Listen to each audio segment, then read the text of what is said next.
All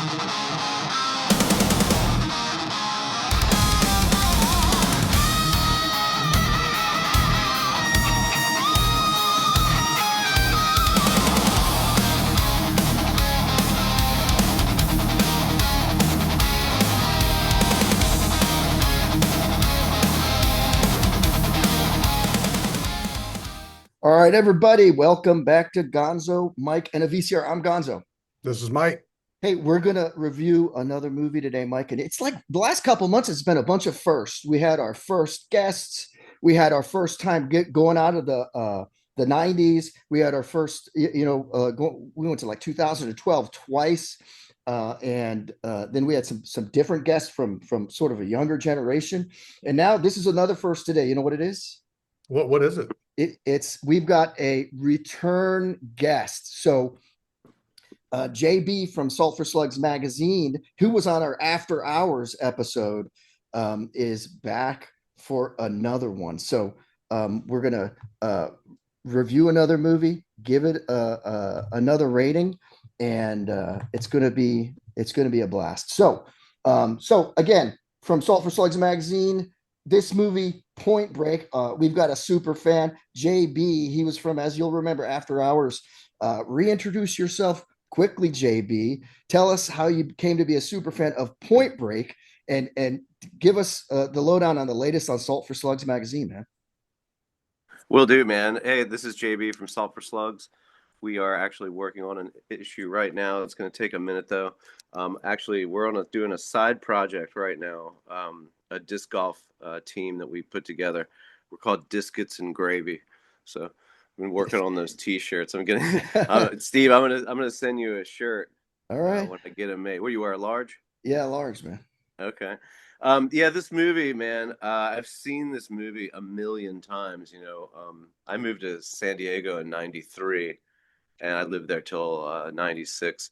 So, of course, I watched it out there and the whole surfer scene. But, I think we saw this movie there, or me and my friends saw this movie at the Hoff Theater at University of Maryland when it was a second run. I didn't see it when it first came out, but they did a second run at the theater at the school.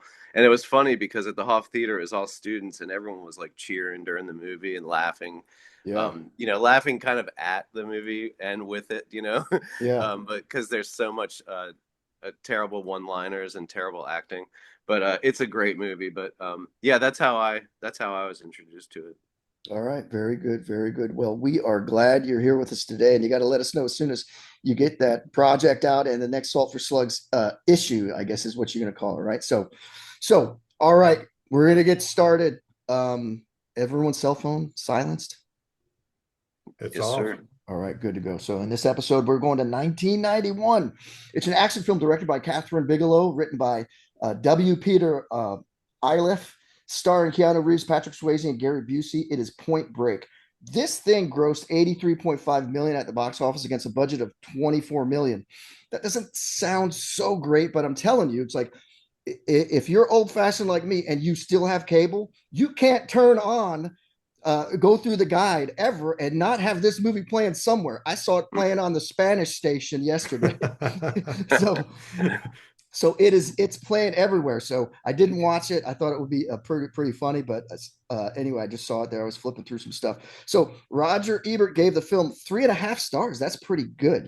He said Bigelow is an interesting director for this material.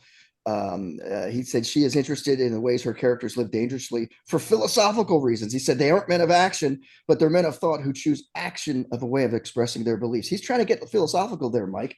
But Siskel, on the other hand, was like, ultimately, this thing sucks. It's a thumbs down, right? This thing has 69% on Rotten Tomatoes, which I am surprised about. I don't know if that surprised any of y'all, but it surprised me. So JB is the guest, so we're not going to make him do the work. And we're going to have Mike explain the plot for those who haven't seen it and for those who saw it, but it's been a minute, right? So just to get everyone back up to speed, go ahead, Mike.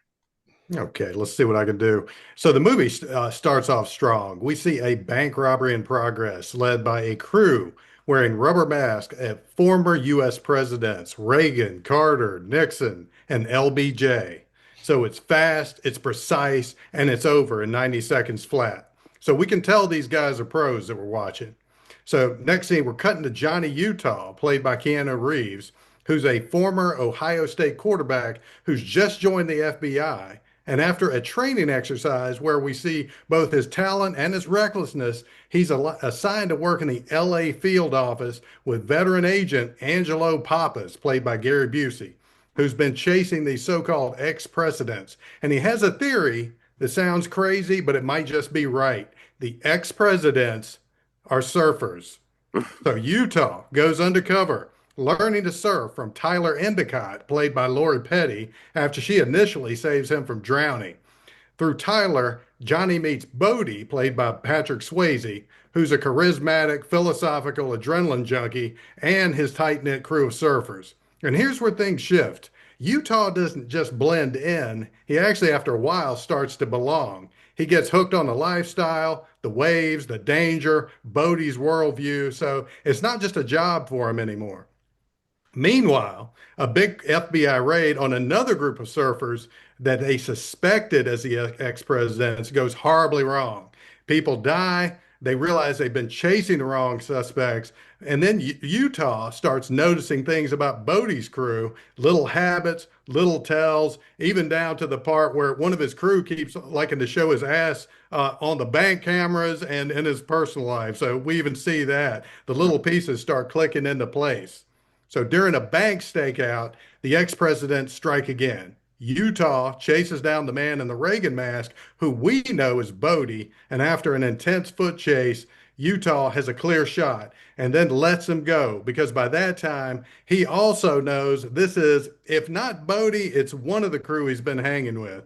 So from there, everything unravels. That night, it's confirmed. Bodie and his crew are the robbers. Tyler discovers Utah's true identity and flies into a rage when he finds his FBI credentials. And then Bodie forces Utah into a skydiving jump and reveals the truth. He knows Utah is FBI and Tyler has been taken hostage. The deal, either Utah helps with one last robbery or Tyler dies. So the final heist goes sideways. They take too long. They don't give Utah a mask. Bodie tells the crew to go for the vault, and this is something they never do. And suddenly it's chaos, gunfire, casualties, no clean getaway. Utah is knocked out, left behind, and arrested, and he's blamed for the violence. His boss tears into him until Papa snaps and knocks the boss out cold, choosing loyalty to Utah over protocol. Then Utah and Pappas track the crew to the airport, leading to a brutal shootout. Pappas is killed, and Bodie escapes again, hijacking a plane, forcing Utah on board, and then mid-flight, Bodie parachutes out, and then Utah follows with a gun, no shoot of his own, catches up with Bodie, and tackles him in mid-air. They both survive the fall, but Utah's knee gives out. And Bodie gets away again. So 9 months later, Utah finds Bodie at Bells Beach in Australia, where a once-in-a-lifetime storm is producing massive, deadly waves. And this is exactly what Bodie has been chasing his whole life. No backup, no arrest. There's just a choice. Bodie asks for one last ride from Utah, the ultimate. Utah knows Bodie won't survive, so he uncuffs him and he lets Bodie go. Bodie paddles out into the storm, disappears within a massive wave. We see Utah standing there watching. Then he takes out his FBI badge and he throws it in the ocean. The credits roll, and we get to imagine where Johnny's life might have gone next because there was no sequel, just a god-awful remake. All right, JB, anything to add to that? Yeah, man, I think you did a great job with that, Mike. I think the only thing you left out was the whole thing with that rogue gang that the singer from the Red Hot Chili Peppers was in, and the main the beach from fight. Suburbia. We're gonna get into that. Yeah. That whole cast of characters is super interesting. But yeah, I guess in a way, I guess it wasn't really central to the plot, but it definitely was a big part of the movie. But yeah, I thought you did great, man. All right, very good. Yeah, excellent job as usual, Michael. So I want to talk about JB. You said when you first saw it is probably in University of Maryland. Mike, how about you? Obviously, JB liked it. He's a super fan. Had you seen this before? I had seen it. I cannot tell you when. It definitely was not in the theater. You and I have talked about this before. I went in the Marines around this time.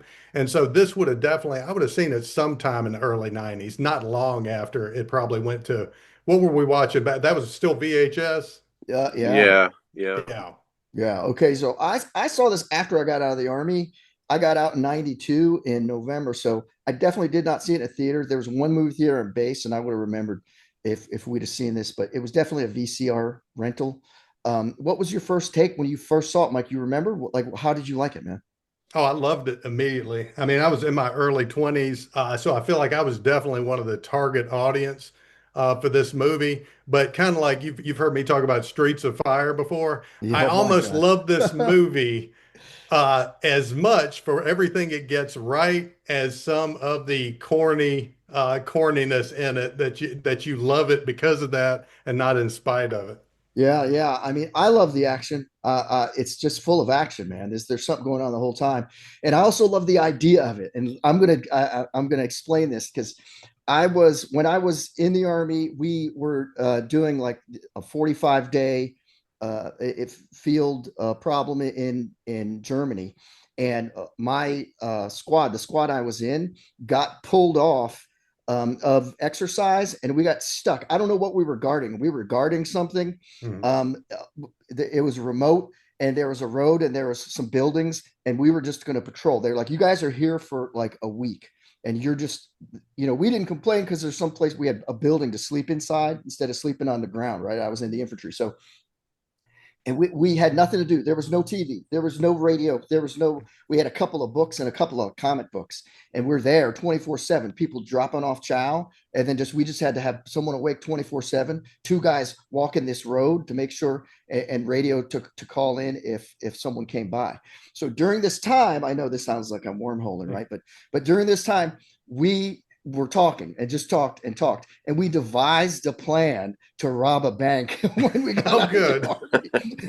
It never happened, but this is how bored we were, and we thought of all Mhm. the things that we could do using our training and all Mhm. this. And then when I saw Point Break, I was like, Uh-huh. man, this is like what we were talking about back there. So I love the idea of it. It's a great idea. So all right, we want to get to the characters.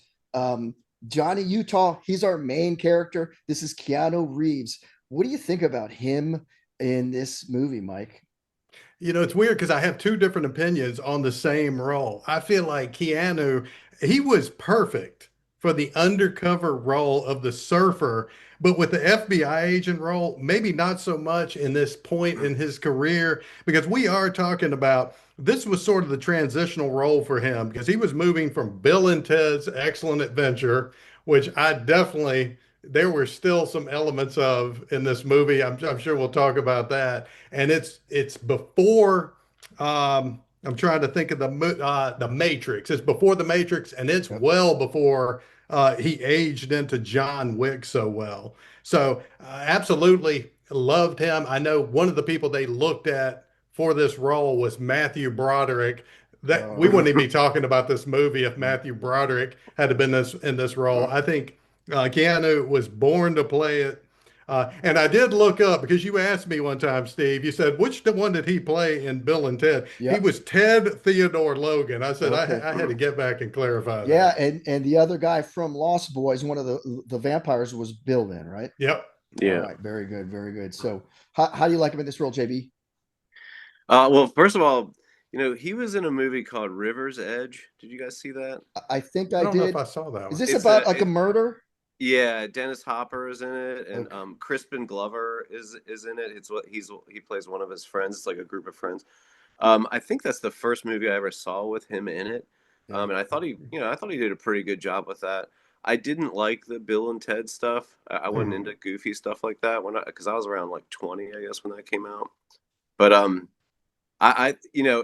like I said, some of the acting is so poor. It's especially when he has the big blow up confrontation at the kind of near the beginning with Gary Busey over the whole theory of the dead presidents. It happens like right over the L.A. skyline or whatever. It's just so bad, but it's just like watching it now. It's just like it's so bad that it's good, you know? Yeah. JB, I agree with you so much right there. And when my wife and I were rewatching this last night, that was the exact scene Yeah. that you're talking about. I was like, this is god awful. I asked my wife, I said, have you ever heard the expression, I caught you acting? You Yeah. know, like in a movie, it's like Gary Busey's doing an awesome job, and then Mhm. those lines by Oh man. Keanu, you're like, they got cue cards behind Gary Busey because It's he's just going through the motions there. yeah, it's awful. Yeah, yeah. So you know what? I think he does a great job in this. I don't particularly think that this is some people are going to hate me here, guys, but it is what it is. I don't think in anything he's done, he's a particularly great actor. Mhm. I just don't think it. He's got a look, and man, he was in shape for this movie. I don't know if you noticed that. I mean, he was Yeah. Oh yeah. him and Swayze, great shape for this movie. Mhm. But in my opinion, this is most entertaining role for me. Matrix, the first one was decent. It was the idea of the plot, but I don't know. It was sort of weird, just his and John Wick. It's fun. Those are fun for action, but he doesn't really do any acting in there either.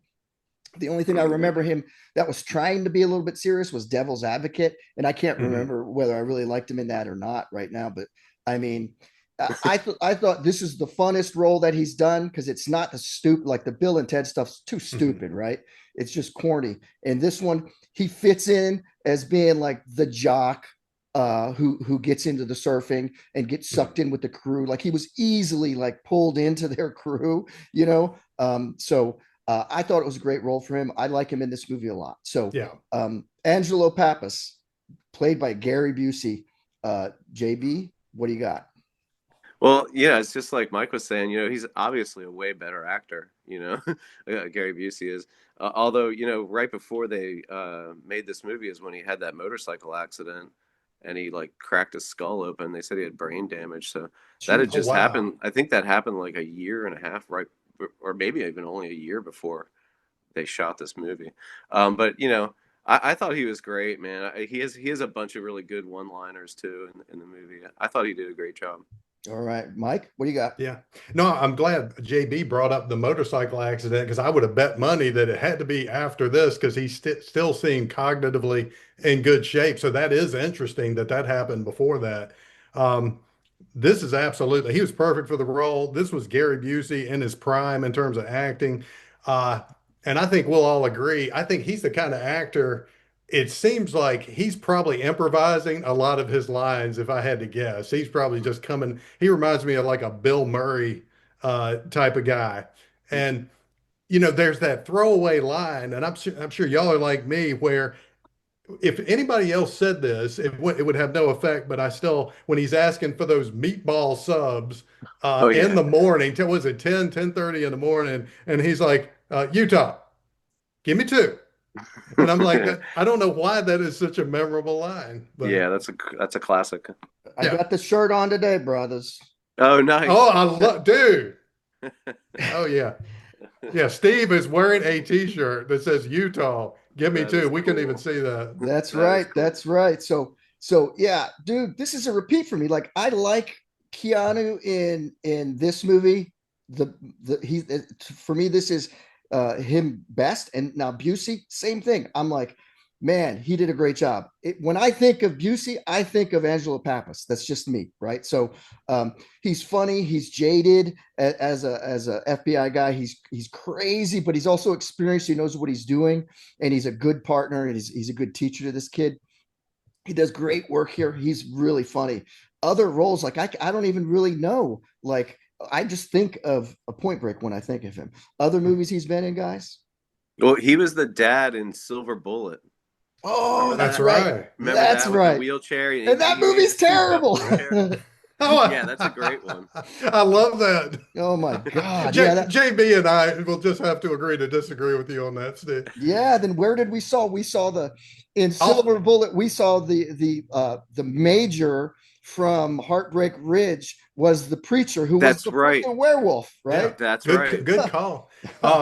Also, the movie that put him on the map, and I think I've seen it once, definitely maybe twice. The Buddy Holly story, Oh yeah. Oh, wow. He what did a great way job with back. that. Yeah, All right, all right. I know he's got experience, and I think maybe the brain damage thing. Sometimes those injuries are a person declines over time. So it could Mhm. have been like he was still pretty holding it together, then but like it's things just got worse and worse. I don't know. Um, Yeah. anyway, okay, we're gonna move on. This is a small part, but I like the part, and so I put him in here with the main characters. Um, this is we're talking about Ben Harp, and this is Johnny and Angelo's boss, played by John C. McGinley. So, Mike, how do you like him, and what have you seen him in? I know we've talked about him from Platoon before, right? Oh yeah. Just in general, I love McKinley in any role where he gets to play a complete tool because that's like his strong suit. Yeah. Um, Definitely Platoon, like we said. I know all three of us have seen Platoon. I don't know if y'all ever watched the TV show Scrubs, but again, he just plays such an ass, and he's perfect for it. So So he's great in a role. he's an ass in Scrubs too. Oh yeah, Yeah, because he's like the senior doctor or whatever in the all right, hospital. all right, very good, very good. How do you like him here, JB? I like him a lot, man. I think he's a great character actor. You're right, Mike. He always does play kind of an asshole or whatever. But Yeah. whenever I see him, I think of him as that Sergeant Red O'Neill in Platoon. Mhm. Yeah, And he did such a great job in that role. He plays the cow. He's like this cowardly guy. I think at Yeah. one point he hides underneath some dead bodies. Or Oh something. yeah. yeah.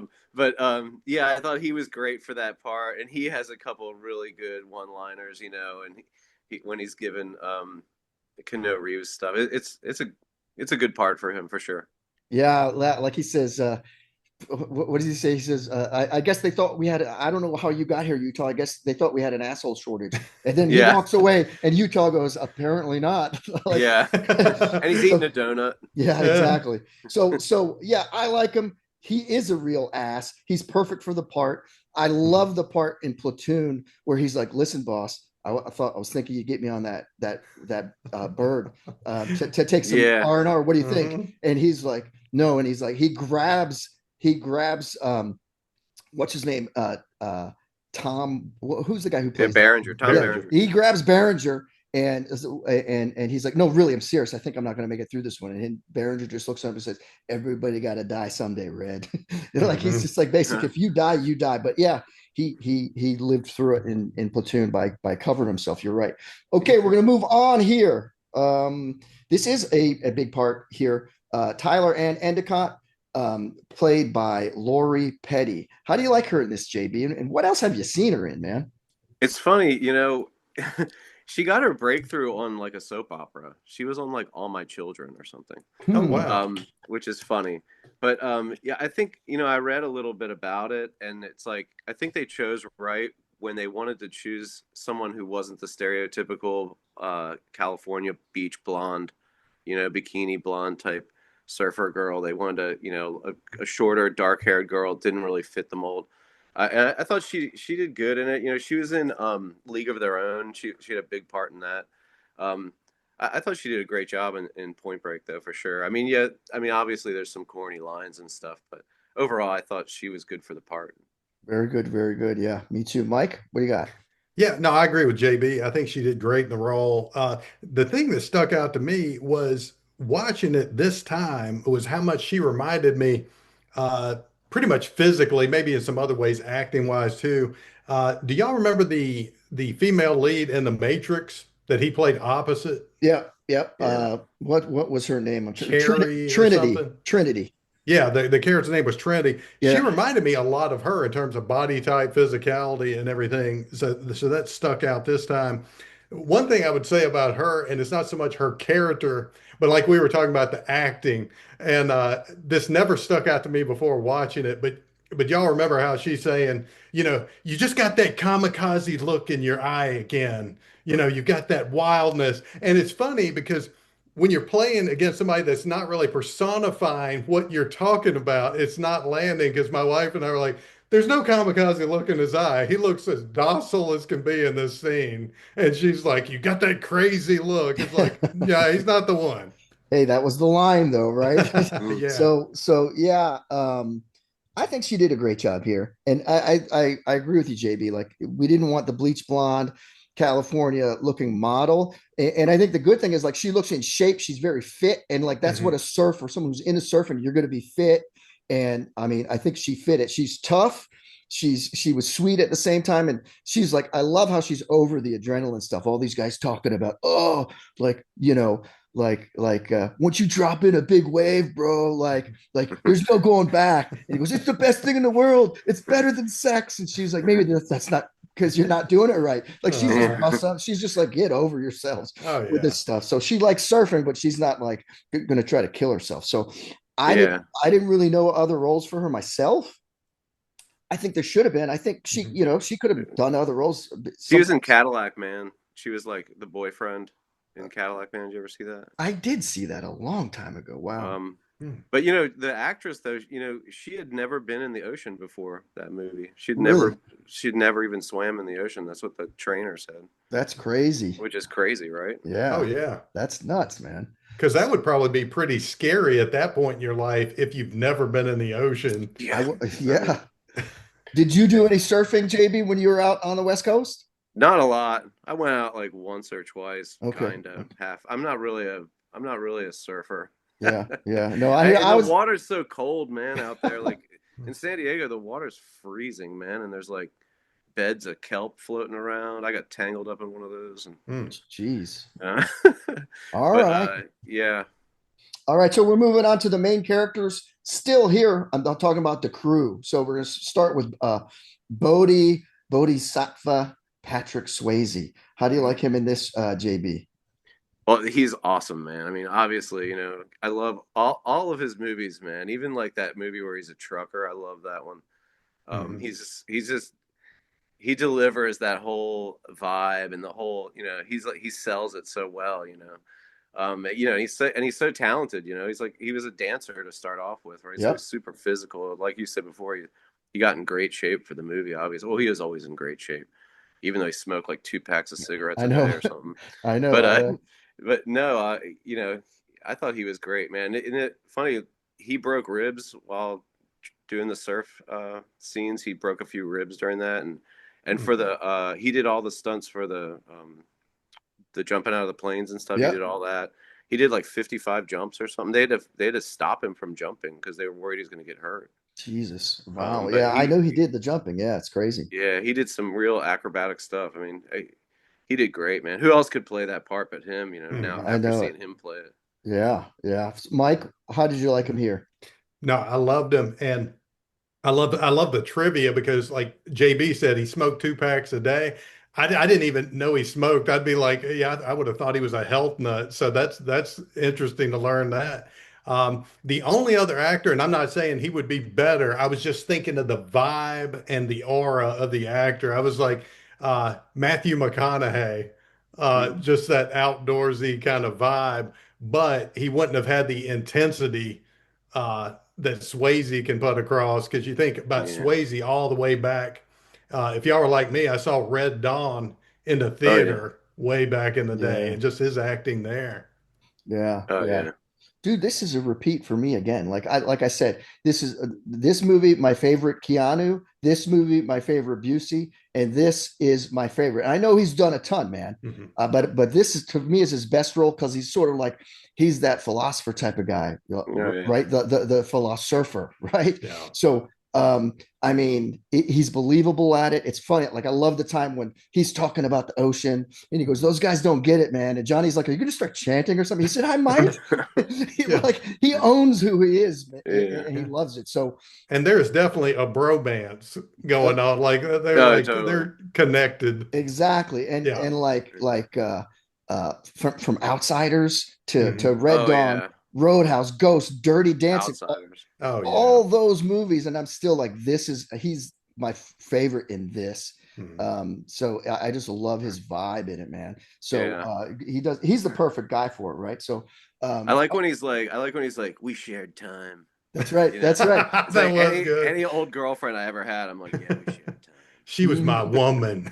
It's such a funny quote, I've definitely used that before. We shared time, like joking with people. It's so good. Yeah, it's so again, it comes off as so granola, right? So yeah. All right. So we're going to move on to Roach. These guys, a pivotal part in the movie. Not all of them had tons of lines, but Roach, played by James LaGrosse. How do you like Roach here, Mike? Yeah, not a lot to say for me about the side characters. JB may have more info on them. Uh, Roach did look familiar to me, but I could not find anything else I had seen him in. So it's almost like he may remind me of another actor. Yeah. I think they all did a great job, and we've talked about these kind of movies before. Even going back to the Lost Boys, where you've got a great supporting cast that adds to the believability. The only thing I will say I learned this time around was Kathryn Bigelow said she wanted to cast surfers who could act and not actors who could surf. So I think a couple of these guys, and maybe Roach is one of those guys where he was a surfer and she brought him in because he could add that authenticity to what's going on with the surfing. Yeah. Okay. He All right. was he's definitely an actor first. Okay. Okay. He was in Drugstore Cowboy. He was like the Matt Dillon's like best friend basically in the Oh, movie. okay. And he plays a major role in that movie, and that came out before this, so that's how I knew who he was the first time I saw it from that movie. But yeah, since this, I don't. He's been in a bunch of like little parts and stuff, smaller roles. But yeah, I think he's a great actor, man. He's great in Drugstore Cowboy. Yeah, yeah. So and I thought he did a nice job in this. He looks the part of the surfer, whether he is or not, who knows, right? But and he's good. Like I love how he's getting scared. Mm-hmm. He's like, dude, I'm scared. That's an FBI agent. Like Yeah. he's like the only one this is a game to is you, bro. Yeah. He comes off authentically like, hey, bro, we should be worried about this. And then Swayze's like, don't worry, I know how to handle him. Of course he's so cool. So yeah, I don't. Yeah, I like when he's at the very end before he dies and he tells Yeah. Johnny to go to hell and they kick him off the plane. Mhm. It's like his last moment, It's so Yeah. good. And Johnny tells him, he goes, man, I'm so cold. He goes, you're cold because the blood's running out of your body. You're going to die soon. And he's like, Yeah. Mm-hmm. F you, Johnny. I know. So, So good. all right. So we'll move on to Nathaniel, John Philbin. What did you think of him? This is the guy with the dark hair. Well, this is like Mike said, this is one of the guys who was a surfer, more of a surfer than an actor. Okay. I think this is one of his first like major like roles. But I think now I think he teaches surfing now to Wow. actors. That's Okay. what he does. Oh, wow. He didn't have Okay. a lot to say in the movie. I mean, he was obviously in really good shape, and he did his own stunts. The surfing was him. Yeah. But as far as his role in the movie, he had a pretty small role. And he didn't have a lot of lines. No. Mike, what do you think? Yeah. No, not a lot to add. That's interesting. Yeah, he was one of those actual surfers. Yeah. When we were watching the movie, Cindy and I both were like, you know who that looks like? Because we know a guy that looks a lot like that actor. So that was the only thing that popped. I said, because she knew exactly who I was talking about. All right. Yeah. So I thought he was a decent job as the voice of reason. He's like the one who's Hmm. he's like, we never go to the damn vault, right? And then he's like, did you get what you wanted? Like now that bank scene was such a good shoot up scene. Like, he's the one like, man, come on. Like we should have stayed at 90 seconds. They would have been out of there. They would have been done, right? But Yeah. but Swayze has to be the one who pushes it. So he was a little bit of the voice of reason. I seem to feel like I read somewhere that he was in, and I don't watch a lot of TV shows, but he was in some TV shows. I read part of in his bio or something, but I don't remember which one. So last, not the last, the second to last of the crew here, Gromit, played by Bo Jesse Yeah. Christopher. How do you like Gromit here and that name, JB?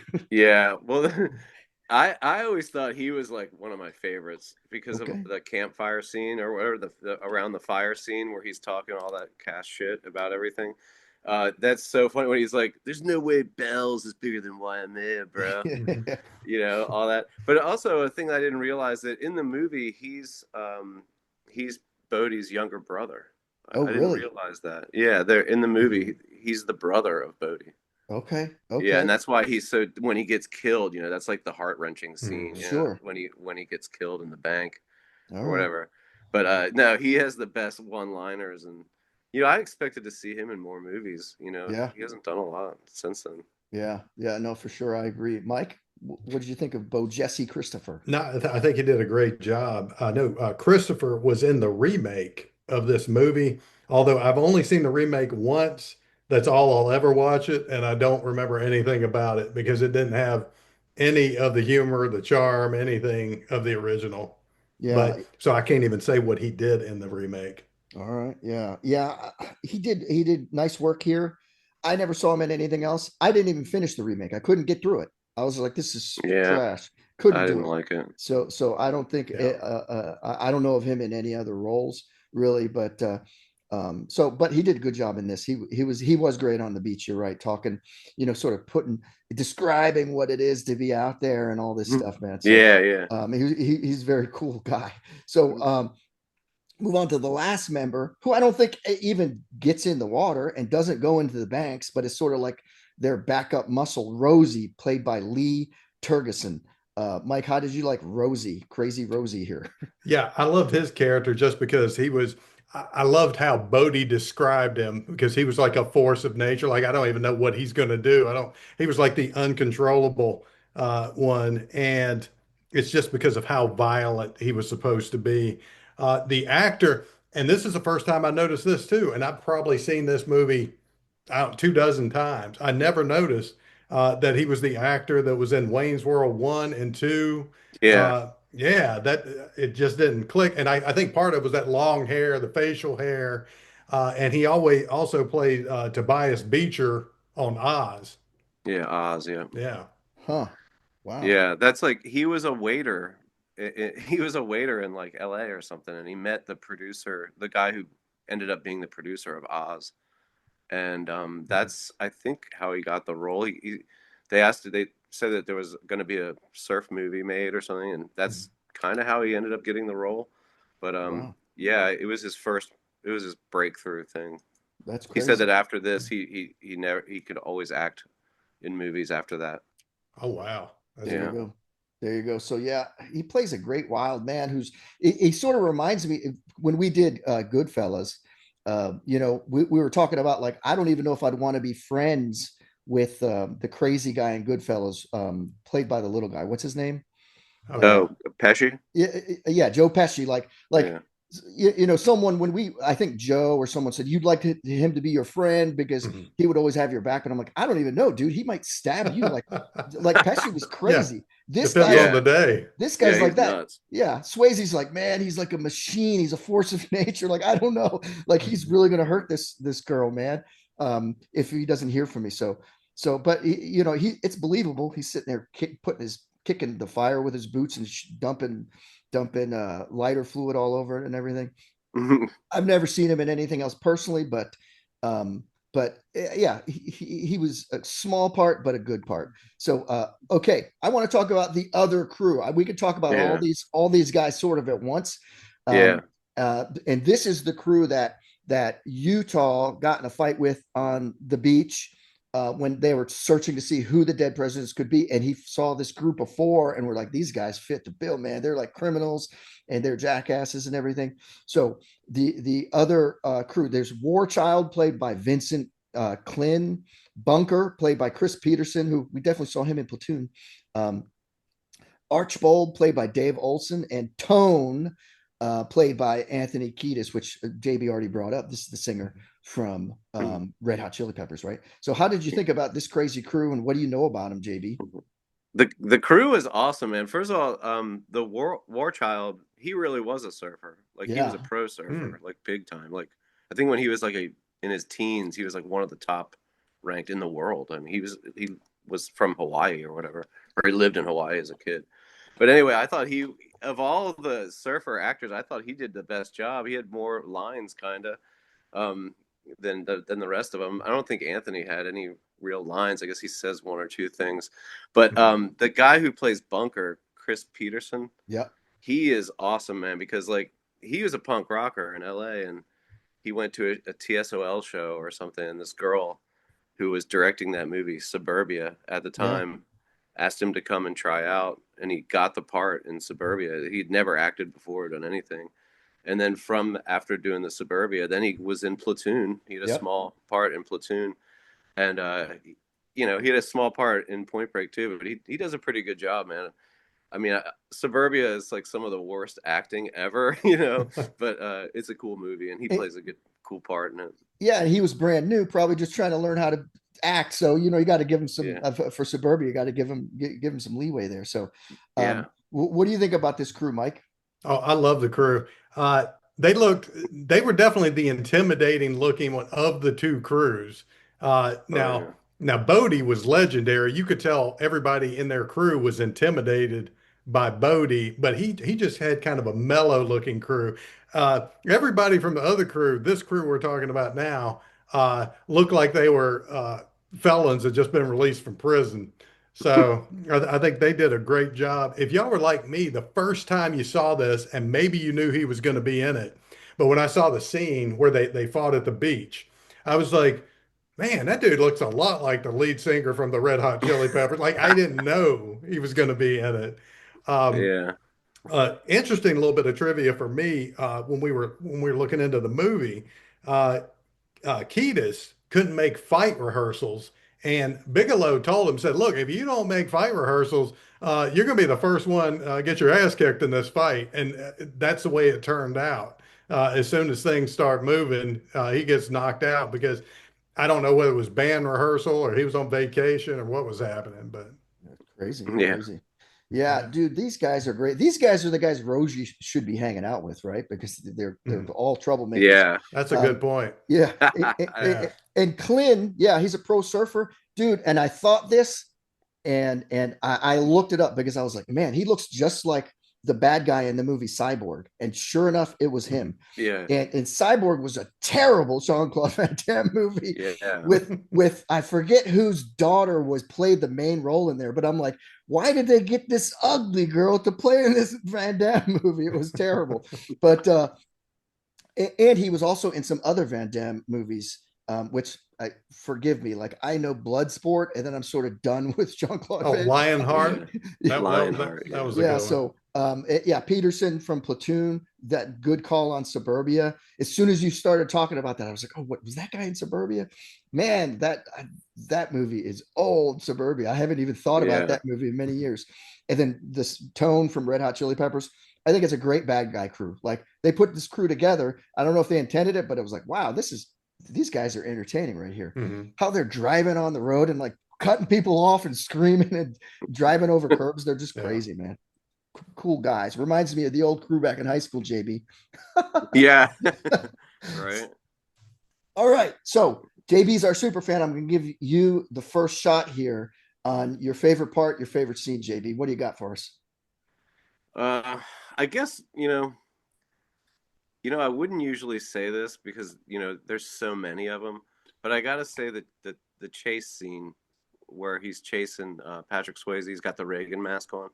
That chase scene's pretty damn good, man. I mean, I've seen a ton of chase scenes, Yep. That one's really well done. I think that's probably one of my favorite scenes of the movie, that the way they shot it and the way it went down. But, there's a lot of scenes. Like I was saying, the scene where they have the confrontation on the edge of the skyline between Keanu Reeves and Gary Busey, that's a pretty funny scene too. Yeah, unintentionally funny. Yeah. Oh yeah. All right. Very good, Mike. What do you got?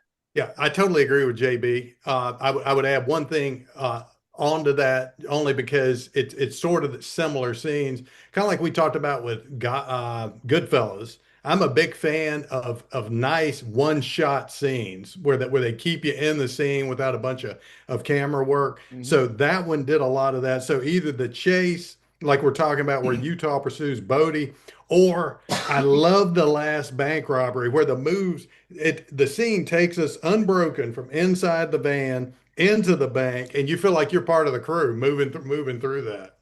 Yeah. Sort of like how in Goodfellas they walk in the back door and through the kitchen, and like it's like you're with them, right? So that was really cool. I'm going to agree with y'all. Foot chase scene, but from the first stakeout, because the funny stuff the guy's trying to sell him oranges. He's like, no, we got a lot. He was like, Mhm. you want any oranges, Utah? And then he's like, get me two, which is heck, I got the Mhm. t-shirt. And when he gets the subs, he was like, man, I'm so hungry. He said I should have had you get me three of these things because Utah says yours was the one that looks like roadkill. And he Oh said, yeah. I'm so hungry I could eat the ass end out of a dead rhino. Yeah, Like, yeah. there's no way that he didn't just make that line Oh up. That's yeah, not. that's not written down anywhere. And he's reading Calvin and Hobbes. So that whole start, and then the chase, and Yeah. the stupid scene where he's burning the getaway car at the gas station and Oh with the yeah. mask Yeah, on, and that's then crazy. the whole run, the whole chase, Yeah. awesome, all the way up until he shoots up in the air. So Yeah. that whole thing, man, that's so funny, so full of action. Mhm. It's like, imagine when we were like, how old were we when this came out? Like we're like 20, 22 or something, right? Probably. It's like Yeah. perfect for young guys, right? So honorable mentions. And like I said here in my notes, Pure Adrenaline. That's the edition of my DVD, right? But I have the Pure Adrenaline edition of this DVD. So honorable mentions. I love that first skydiving scene. Great cinematography. Oh yeah. I don't know where Mhm. that was. I'm sure it's out west somewhere, but I mean that's just beautiful. Loved it. And I'm going to give another honorable mention to the off-duty cop played by Anthony Mangano. I don't know if he's ever been in anything else. This dude's a hero. This Mhm. dude, Yeah. he like he's like, hey, I'm off duty, and the guard's like, no, just forget it. Let him He's get like, their because I'm money. gonna have to back you And up he's on this. he's like, you back me up, you better. And so he shoots Bodie, he shoots Utah, he shoots Gromit, Mhm. and I mean, of course, Gromit goes down, and then I mean, so he's like, if there was two of those off-duty cops, they'd have taken the whole thing down. This guy does a great job. So I love that scene. I'm probably I'm not a police officer, obviously. Mhm. I'm pretty sure police officer training, if you're in a situation like that, is probably not to start an open gun battle in the middle That's of right. a bank full of people.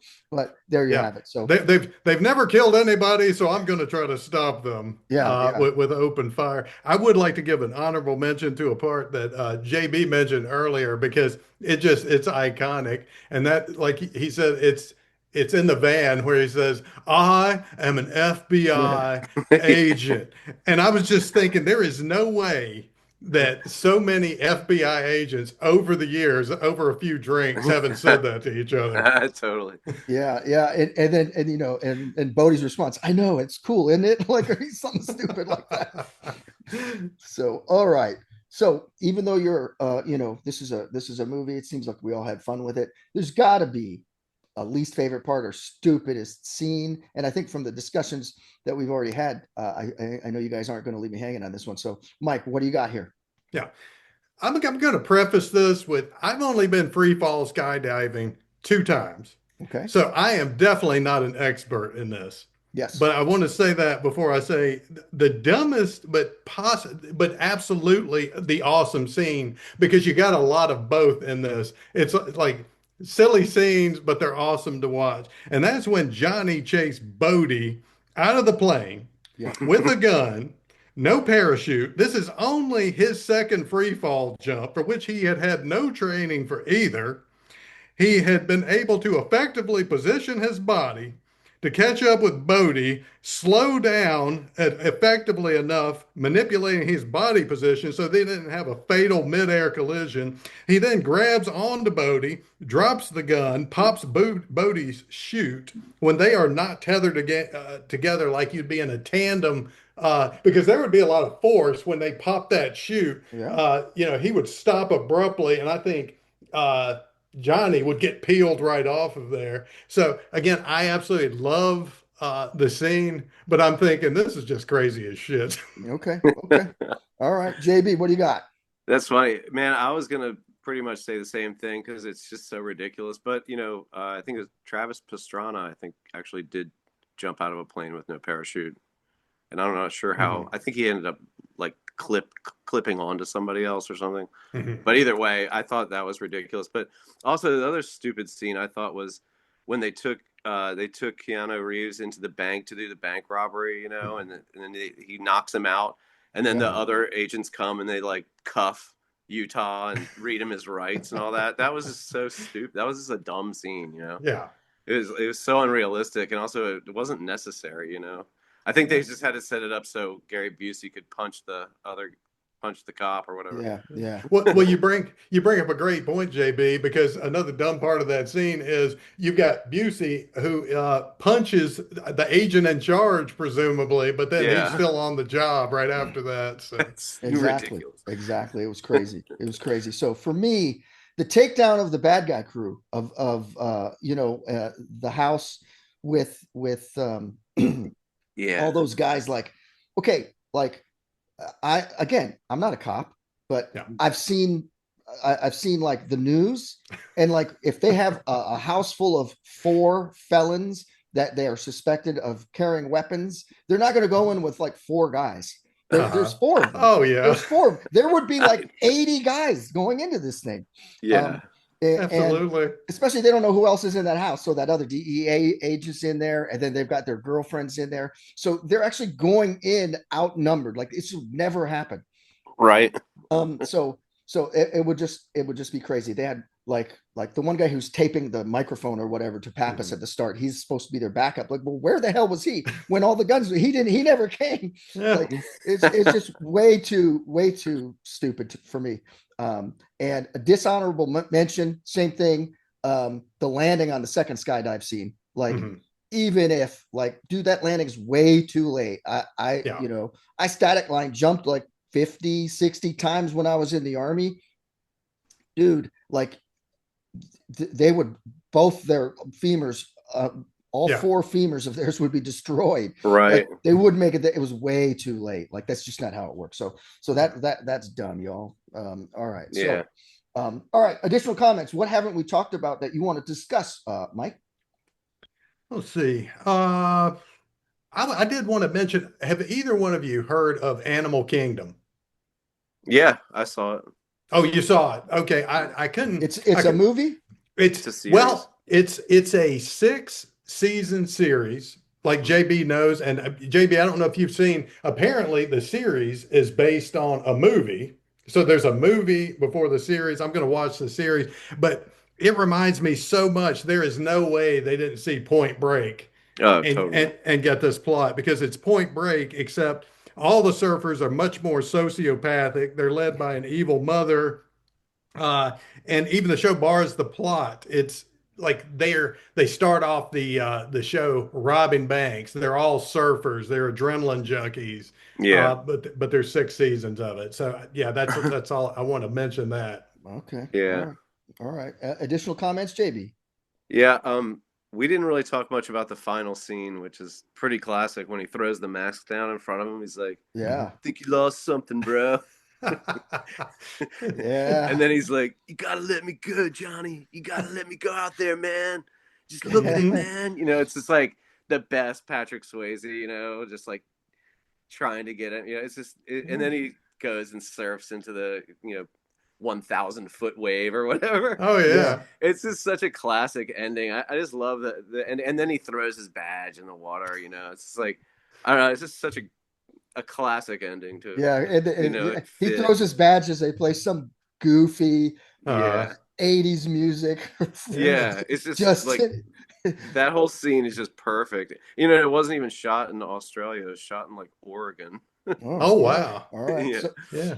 But yeah, I thought that last scene was definitely classic scene. and I will say, in that last scene, one thing that I always notice is, I don't know, my brothers and I call it the Captain Kirk kickover. So like Utah rushes him, and Bodie grabs his shirt and goes to the ground and kicks him over top. That Captain Kirk does that like every other episode in the old Star Trek. So he does that move. So that's a good one for there. But so for me, additional comments. Bigelow, the director at the time she directed this, was married to James Cameron, and Terminator 2 just came out the weekend before. which, they were sort of talking between them like, oh, well, it would have made more if Terminator 2 wasn't out or whatever. And he's like, yeah, whatever. So, and in the making of documentaries, JB already mentioned it. They talk all about the skydiving acrobatics and what they call the adios amigo fall from the plane. All of that was Swayze. And again, 2015, don't waste 1 second on the remake. Just anyone who's listening, don't do it. Don't do it. It's terrible. It's terrible. Awful. Yeah. So as you all know, we say, why would you even watch it if there's not some message, some lesson, some moral of the story? JB, you're the super fan. What do you get from this movie? Well, I mean, I've been thinking about this. I guess the movie is this guy was like, you got to be a pretty straight-laced guy to be the quarterback for Ohio State, man. I mean, you got to be a disciplined, system guy, and the movie's kind of about him being exposed to a world that he had never been exposed to, and what they had in common was this like adrenaline junkie thing, and he gets so deep into it that in the end, well, I guess, he's leaving the FBI, he's like, he's a surfer now or whatever, or a skydiver or whatever the hell he is. But I think it's a character study, really. All right. So yeah, and it's funny, like Bodie's like, you still surfing on the beach? He's like, every day. Exactly. So all right, Mike, what do you get from this, man? What's your moral? Yeah. Well, just right off the top, which I'm too old now. I am not going out there and doing this, but we all need to learn how to surf because it looks amazing. But at this point, I'm not going to do that. I used to like to scuba dive, but never surf. The bigger message, we love the anti-heroes like Bodie because think about all these movies we absolutely love. We love Goodfellas. We love Point Break. We love any movie where the guy can sit there and say, "Hey, I'm living by my own rules," and that's really good. But you try to picture what that would look like if we all everybody at just one time decided to do that and say, "You know what? I'm not living by these rules either." So then we're just living in anarchy and chaos. And even Bodie at the end, I think there was a lot of regret for him because everything was a lot of fun as long as they weren't killing anybody, as long as he had his crew together, and things just fell apart at the end. Yeah. So okay. So that's pretty good, Mike. You're coming up with some good ones lately here. So for me, listen, life is for living. Break out of that basic routine day in, day out. Work, eat, sleep, just and I think that this movie is a metaphor. To me, it is. Don't do what society thinks you should do. I'm not saying do whatever you want, but do what you want to do with your life. So if you feel like, hey, I want to do something, I don't have to, even if that's not what people expect of you. Now, like I said, it's a metaphor. I'm not saying, oh, go rob banks and start surfing and quit the FBI. Come on, you don't want to do this, but the bottom line is, hey, choose your own path and don't worry about what other people think about it. That's what I can take from it. Finally, just like in Goodfellas, crime doesn't pay. It eventually catches up to you. So, even though it feels like it pays a little bit along the way. So that's what I got. Steve, I did want to put in credit for my wife. She noticed something I have never noticed before, and maybe it dawned on me. But at the end of the scene, like JB was talking about when they're in Australia and the big waves coming up, and my wife said, "Did you notice that Johnny's hair has now grown long, and Bodie's hair is cut short?" There was almost like a metamorphosis where his personality, kind of like JB alluded to, like he's now the surfer and he's taken up that life, if not the crime. Yeah, there you go. That's definitely something I noticed for sure. Yeah. It's it's almost like he started looking to me like with that, he had a tight black shirt on, like, or he's got whether it's surfing. I'm like, what? He looks like he's ready to do some dirty dancing there at the end with his shorter hair. But well, they had the time of their life, Steve. That's right. That's right. So one thing I want to mention real quick before we move on here and give ratings is, have either of you watched 100-Foot Wave? It's on like HBO streaming. There's like maybe 3 seasons. It's based upon that first guy who went to Nazaré, Portugal, and those massive waves. It's actually really entertaining. And you get to see these guys, they're riding in on these waves that, you have to get the jet ski to pull you on. Guys Yeah. guys can't paddle out in it. Right. Yeah. So pretty entertaining show, and a bunch of surf guys like you'd expect, just with those attitudes. So it's worth watching for the cinematography. So 100-foot wave, check it out. All right. So what's your take on it now, JB? You say like you're still super fan, you love it. So what do you say someone should do if they haven't seen this? Someone's out there listening, they have not seen this movie. What do you say? Well, I would definitely recommend it, highly, of course. I think it's a great movie and it's definitely entertaining. It goes by quick. I remember when we saw it in the theater the first time, even though, we did think some of it was like laughably corny. It went by quick, man. I mean, like you saw it in the theater, it felt like 15 minutes, it went by so fast. It's also one of those movies you watch it now, it's like we were talking about the last movie we did. It's like the technology is so different. There's no cell phones, there's no nothing. It's just like such a different time. Yeah. But as far as the movie itself, I don't think it's like, Oscar award winning movie, but it's definitely worth watching for sure. Definitely. All right. Mike, what do you got? Yeah, just like JB said, I was thinking before I watched it this last time, I was thinking, I believe this is like a 90-minute movie because it moves by really quick. And then before I started, I was like, this damn thing's over 2 hours. Yeah. So yeah, that was surprising because it moves at a fast clip. So absolutely watch it. Now when I watch it, it's fun, it's funny, sometimes unintentionally. It's fast paced, lots of action. Also, just we've already talked about it. It's an outstanding cast, and it even had we didn't talk about this, but if y'all are like me, I'm a huge Tom Sizemore fan. I know he's passed Oh yeah. away, Yeah. but this movie even has a cameo appearance Yeah. with Tom Sizemore as that DEA agent where his bus Yeah. got screwed up because they popped the wrong crew. Yeah. Yep. He's great. Yeah. Yeah. Yeah. All right. So yeah, I agree with y'all. Definitely watch it. Be like me and own the Pure Adrenaline DVD Oh edition, people. yeah. Come on now. So Mhm. it's a go-to. Like if I'm ever just flipping and like sitting there with 20 minutes and I flip on cable, it's somewhere on and I'll just watch it because I think JB, you said it. It's like sometimes we're watching movies to be entertained. I don't need to be philosophically enthralled with it. I don't need something, but I want to have fun. There's funny one-liners. There's crazy scenes that are stupid and ridiculous. There's action. There's gunfights. There's great chase scenes. Like I would say, as a foot chase scene, if I'm ranking foot chase scene in movies, this is the best that I've seen. Oh And yeah. it's just hands down. It's a great scene. So Well, Steve, definitely watch it.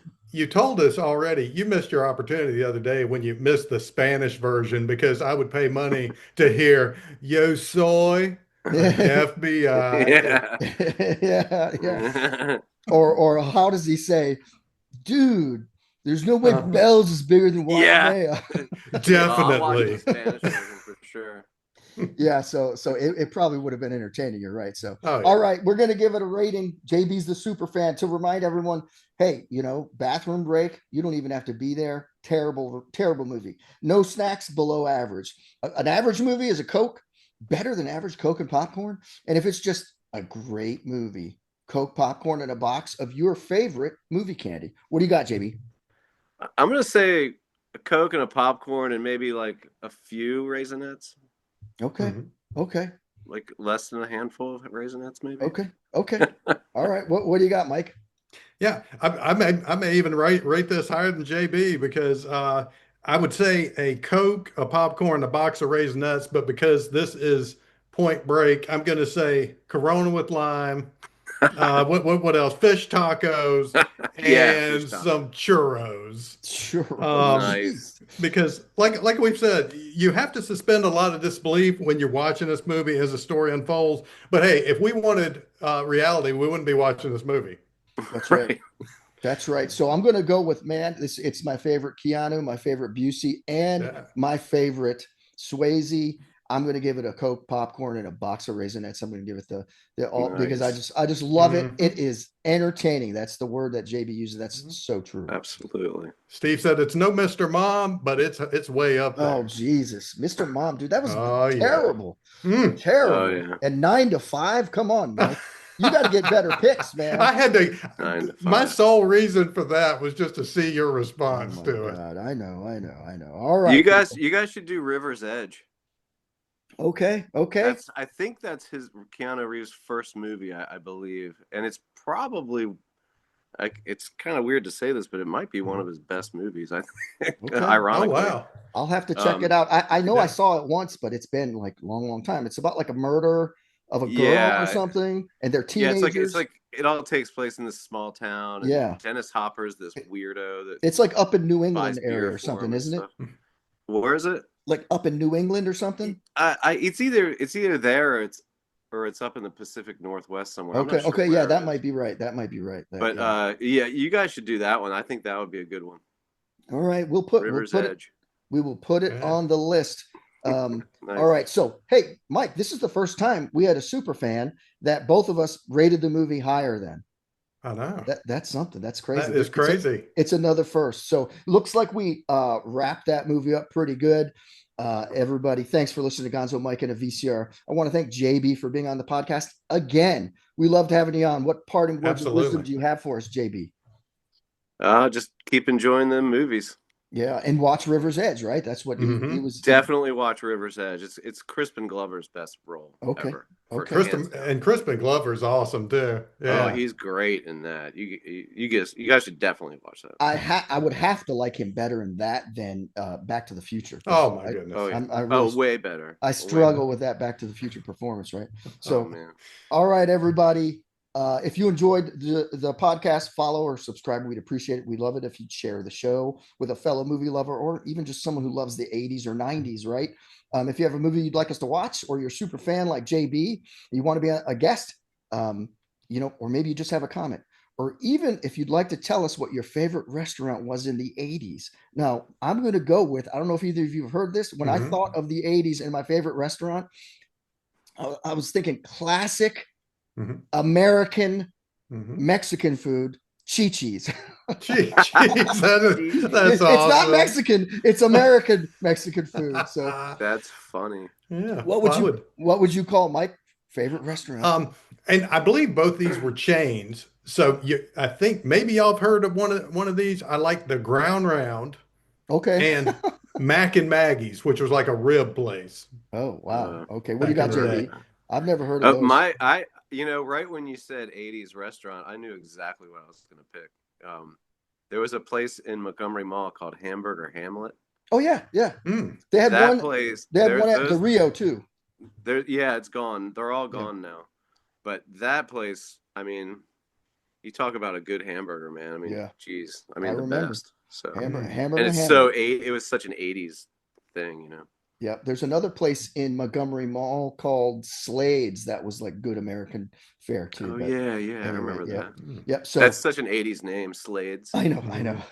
So, all right. So, hey, shoot us an email. You want to do any of those things at gonzomikevcr at gmail.com. That's GONZOMIKEVCR at gmail.com. I'm checking that for you, Michael, once a day. Additionally, feel free to leave comments on your listening platform, Spotify, Apple, YouTube, whatever. We'll respond to those as well. I know Mike responded to someone talking about Platoon or something, right, the other day. Saying it was based on a great book. Or no, it wasn't Platoon. He was talking about Full Metal Jacket. Full right? Metal Jacket. Yeah. So we've added some polls on Spotify. So if you're a Spotify listener, let us know your thoughts. Now, in our next episode, we have another super fan. This is the most recent we've gone. We're going to 2022 to look at the hit sequel action drama film starring Tom Cruise. Tell them what it is, Michael. Yeah. So this sequel was a sequel to an incredible movie. I was 15 when Top Gun came out. And so we only had to wait 36 years to see Top Gun Maverick. All right. So we're going to be talking about whether we think it was worth the wait. All right. Very good. So, and I'm just throw this in here now. I'm definitely thinking that it was worth it to not have I'm going to say it, guys. Kelly McGillis in it because she's just not looking very good lately. So I'm not sure what you're talking about, Steve. Yeah. So, all right. All right. So folks, that's a wrap. I'm Gonzo. I'm Mike. Until next time, keep watching movies. Gonzo Mike and the VCR is produced by Gonzo and Mike. All rights reserved.